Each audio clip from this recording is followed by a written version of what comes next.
CPF notification రాగానే apply చేశాను. కానీ ఏ కోచింగ్ సెంటర్లో జాయిన్ అవ్వాలి అనేది నాకు తెలీదు. కానీ మా ఫ్రెండ్ అలాంటప్పుడు మా ఫ్రెండ్స్ నేను చాలా మందిని అడిగాను ఏ కోచింగ్ సెంటర్ బెస్ట్ అనేది. అలాంటప్పుడు మా ఫ్రెండ్ ఒకరు నాకు ఈ విజయవాడలో ఉన్న ఎక్సలెంట్ కోచింగ్ సెంటర్ కోసం నాకు యూట్యూబ్లోనే ఒక వీడియోని షేర్ చేశారు. ఆ వీడియో చూసి నేను ఇక్కడికి వచ్చి జాయిన్ అవ్వడం అనేది జరిగింది. నెక్స్ట్ వచ్చి ఇక్కడికి వచ్చే ముందు నాకేం కూడా రావు. నాకు అది ఎలా చదవాలి ఏంటి గ్రౌండ్ విషయంలో కూడా నాకు ఎలాంటి ఎక్స్పీరియన్స్ అనేది లేదు. ఇక్కడికి వచ్చిన తర్వాత ఇక్కడ ఫ్యాకల్టీ చెప్పిన క్లాసెస్ విన్నాను.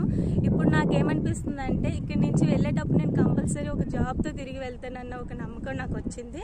నెక్స్ట్ వచ్చేసి గ్రౌండ్ విషయంలో నేను చాలా డల్గా ఉండేదాన్ని వచ్చేటప్పుడు. కానీ ఇక్కడ సార్ ఇచ్చే ట్రైనింగ్ వల్ల నేను ఇక్కడ ఇప్పుడు కొంచెం గ్రౌండ్ పరంగా కూడా ఇంప్రూవ్ అయ్యాను. నాకైతే మాత్రం ఇక్కడ నుంచి వెళ్ళేటప్పుడు జాబ్తోనే వెళ్తానని ఒక నమ్మకం అయితే కుదిరింది.